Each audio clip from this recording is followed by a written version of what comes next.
Hey guys, it's your host Nolan for the Fish Junior Fishing channel. Today I got a pretty cool video. I'm going to be doing a fly tying video. So today's fly I'm going to be tying is the green weenie, which is a really simple pattern to tie. You can tie them really quick, so it'll be really easy to get a lot of them done if you're looking to tie for the next day or something. But I've got a size 14 hook on right now with an appropriately sized bead with a 2.8mm black bead. You could tie them with all different types of beads at the front too, and add lead weight onto the shank of the hook as well if you want to add a little bit more weight to the fly. But anyways, I'm going to hop into the tying video and show you some of the materials I'm going to.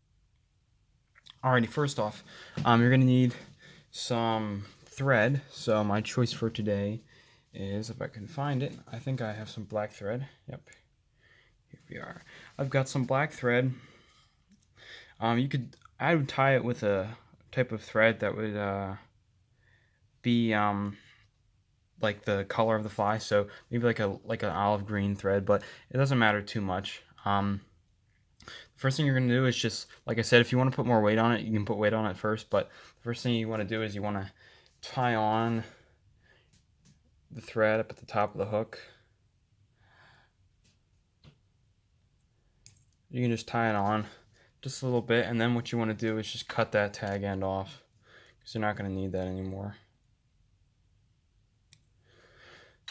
Alright, I like to just tie a little base up to the front of the hook, just right behind the eye, just so it keeps that bead from sliding down the rest of the hook once I start working on the fly a little bit more. I'm just going to take that and just going to tie it down. Nothing special, just some basic tying skills, and you just tie back to the, I like to go back right around where the barb would be on a regular hook. This is a barbless hook for catch and release purposes. Right there is about good, if you can see that. So the next thing I'm going to do now is I'm going to actually take the thread back up to the front. Just counter wrap that back up to the front like that. The next thing I'm going to do is take a small piece of this green chenille here, like that, and I'm going to cut off a little piece, not too big, not too small, but just enough to get me going. I'm gonna cut off that piece and I'm gonna tie it on to the shank of the hook up at the front and tie it down, and this allows me to make the body a little bit thicker without having to build up a thread base too thick. So you just take it, you tie it right onto the back like that. I like to go once over right on the top, and I like to go back once again and come up just to tighten that down a little bit. It doesn't have to be perfect because this will be underneath everything else once you get later on in the fly. So alright, next thing I'm going to do is I'm actually going to leave the thread right here because now we have to tie a tail off. So the tail is like a little loop at the back, and it's about, I'd say it's about the width of the gap of the hook between the hook point and the hook shank. So we're going to make a little loop like that, right? But we're going to do it vertically, or horizontally, pardon me, along, so about that big. And we're going to tie it right at the back of the fly like that. So get the material out of the way, just one light wrap, making sure that I get that perfectly on the side so it looks good, like that. So now I have, as you can see there, I have my loop. Maybe you can make it just a hair smaller, but that'll do for that. So now that I've tied that down, I like to tie it once back just to keep it from having the thread wraps exposed, like that.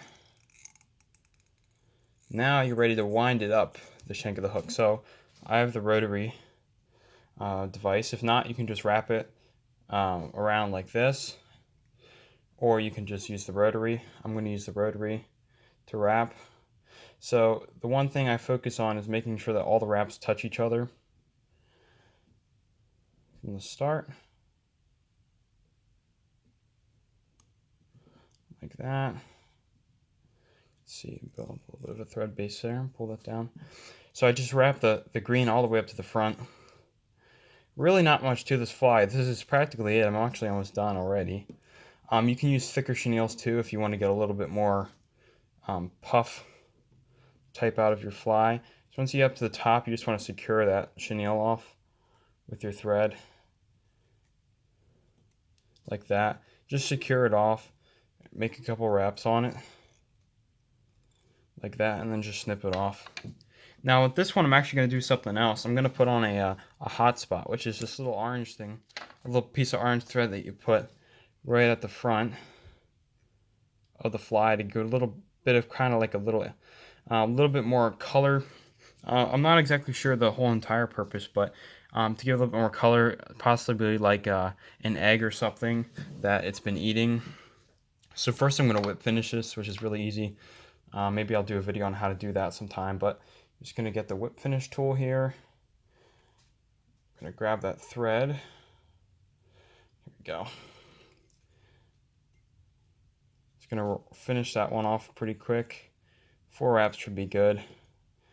The whip finish allows the thread to get completely secure down onto the body. I'm just going to cut that off right there. Now, I'm going to put on the hot spot, which is that little orange spot that I was talking about. So we're going to get this orange thread here. I think this is, what is this?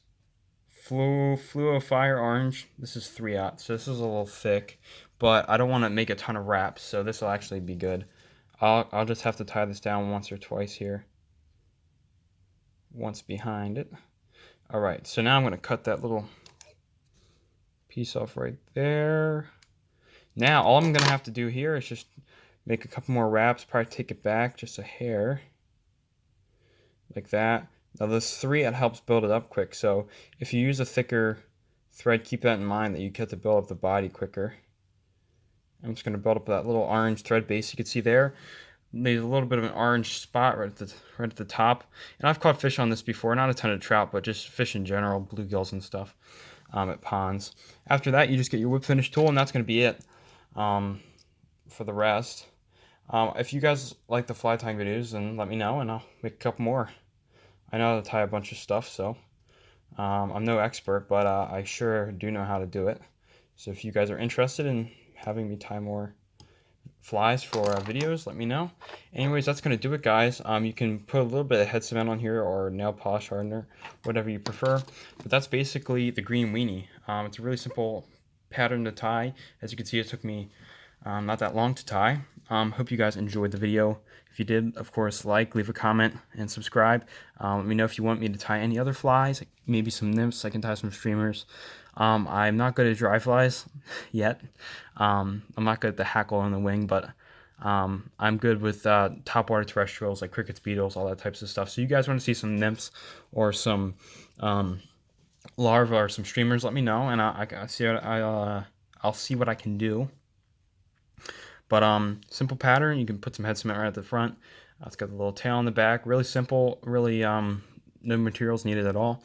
Again, hope you guys enjoyed the video, and till next time, enjoy.